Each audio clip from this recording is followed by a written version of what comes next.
Kembali sampai Indonesia Malam, saudara, saya langsung menuju ke Pak Sukoso, Kepala Badan Penyelenggaraan Jaminan Produk Halal, BPJPH. Saya yakin banyak yang ingin mendengarkan Pak Sukoso. Bagaimana pengajuan sertifikasi halal? Apa syaratnya? Bagaimana prosesnya dan berapa lama?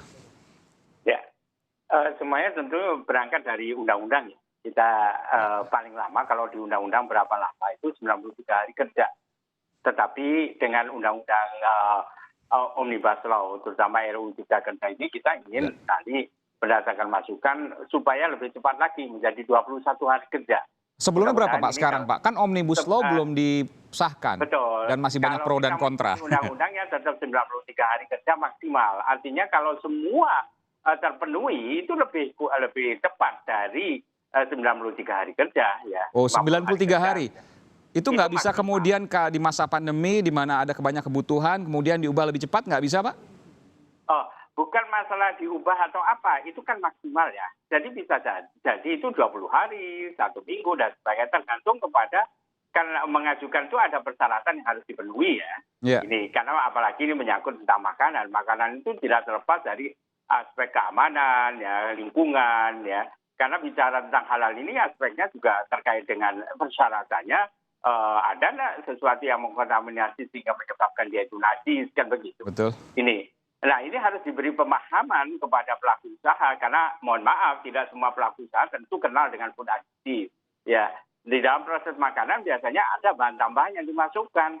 Nah kalau dimasukkan itu ya harus kita beri pemahaman. Untuk pendampingan itu. Misalnya Pak, misalnya real Pak, bahan makanan yang dimasukkan misalnya. Apa yang kemudian banyak orang tidak tahu tapi ternyata itu bisa menggagalkan sertifikasi halal?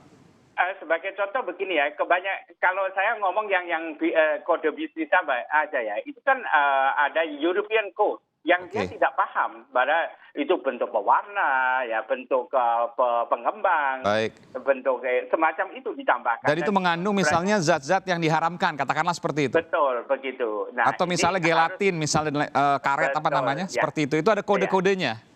Ada kodenya, itu memang kode internasional tuh. Jadi hampir ke pengguna ya jangan kita memandang bahwa pelaku usaha kita itu pasti paham semuanya. Kebanyakan dia asal pakai begitu aja. Tapi itu dijual bebas Pak. Artinya begini, ketika kemudian saya membuat kue, saya menggunakan pewarna yang tadi menggunakan dari Eropa yang mungkin ada zat haram di sana.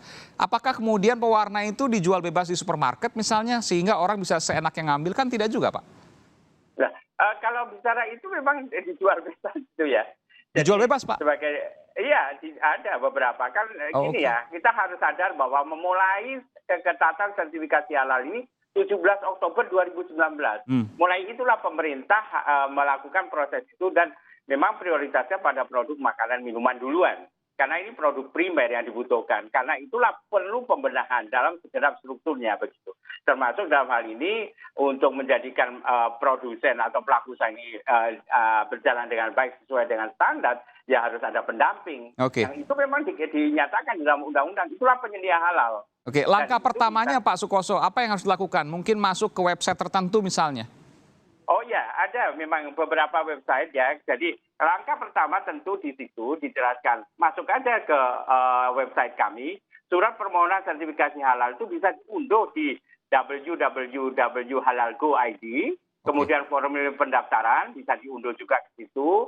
Aspek lainnya. Sebentar Pak, jadi saya ulangi lagi.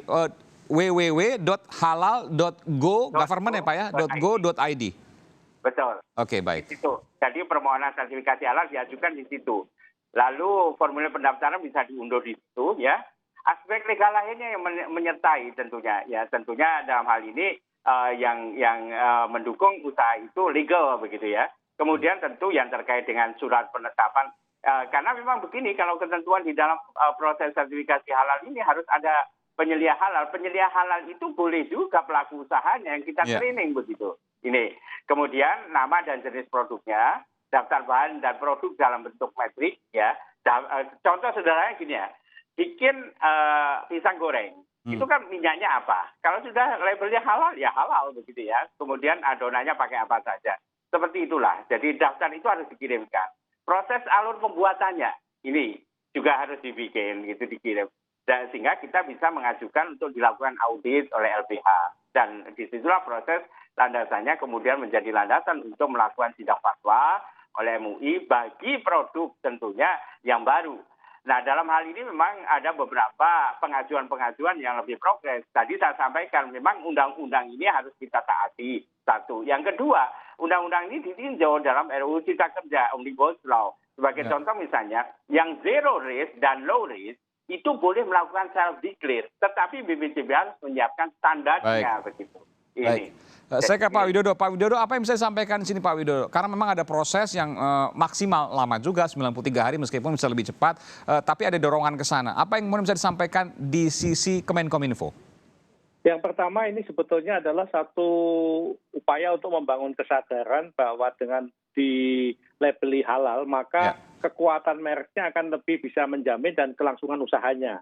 Sehingga kami juga mendorong UMKM itu jangan hanya puas setelah bisa go virtual kemudian laku, tetapi berikan satu brand name baru atau belief. Ini kan halal ini kan menyangkut belief ya, menyangkut keyakinan, sehingga bisa menguatkan untuk konsumen-konsumen yang lain yang misalkan masih meragukan kehalalannya. Karena halal ini kan halal thayyib tadi kan menjadi bagian yang sangat esensial di dalam kita memakan satu makanan atau minuman. Tetapi yang lebih dari itu, Mas Aiman, kami ingin sampaikan ke depan halal ini juga tidak hanya produknya, tapi juga industrinya. Bahkan kita juga sekarang ini menuju pada bagaimana kita mengembangkan destinasi wisata tapi halal basisnya.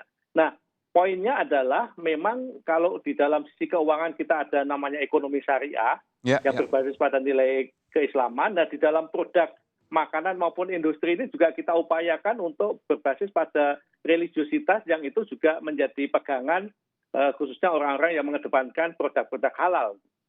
Ya, tentu perlu dijelaskan ini Pak. Tentu ini hal yang baik kan, meskipun juga kemudian kenapa kemudian pemerintah mendorong produk halal ini, apakah karena memang ini bicara soal ekonomi ya, kita tidak bicara soal keyakinan, karena kalau bicara soal keyakinan tentu itu wajib, sebuah kewajiban. Tapi kalau bicara soal ekonomi, tentu ini memancing sebuah pendapat bahwa memang pasarnya sangat besar. Betul demikian Pak Widodo?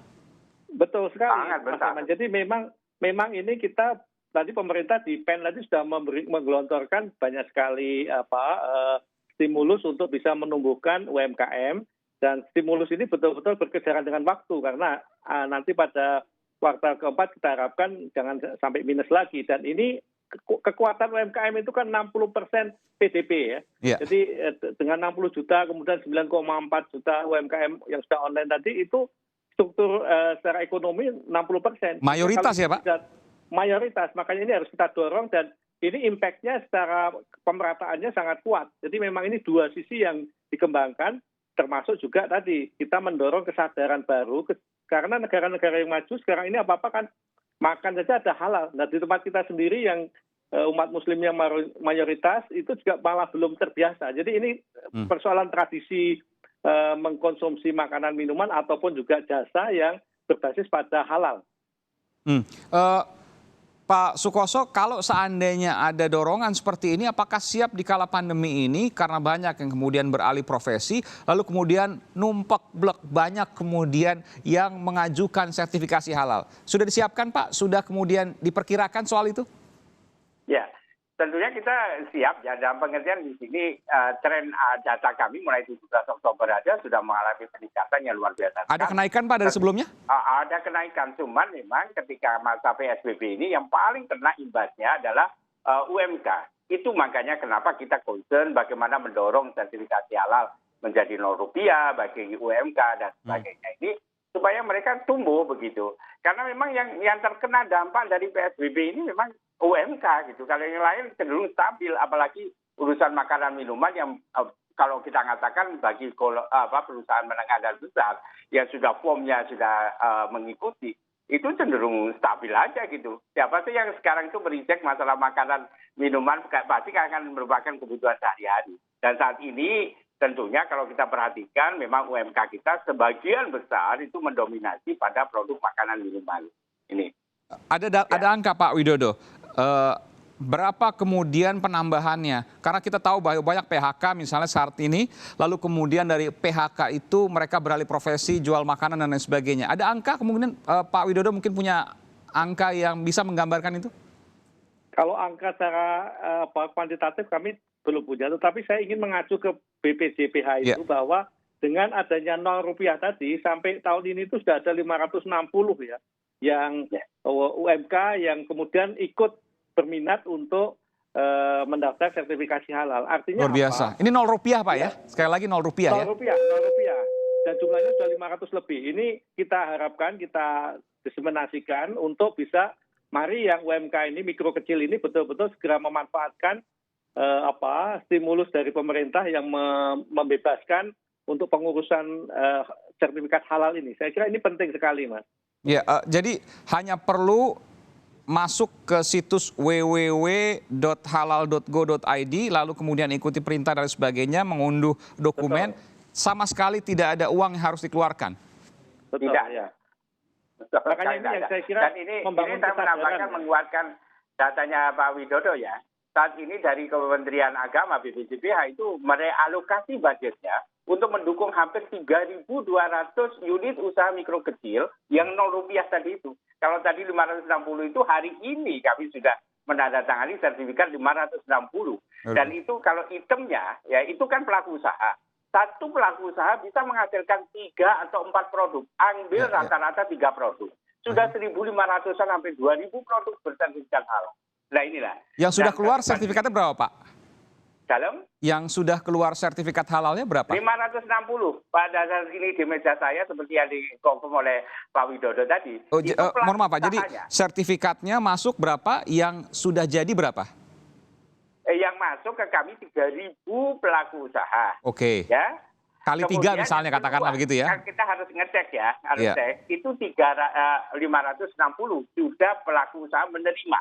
Di 21 provinsi seluruh Indonesia. Lalu kita mendapat segmentasi dukungan finansial dalam realokasi budget kami untuk mendukung lagi, tambah lagi 3.200 pelaku usaha. Oke. Nah, ini.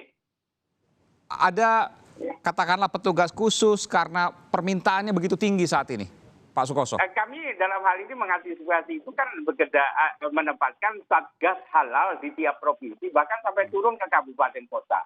Yang kedua, kami menggunakan yang namanya pendampingan dulu untuk pernikahan dan sebagainya, itu sudah masuk kepada memahami tentang produk halal ini, penyuluh-penyuluh agama ini.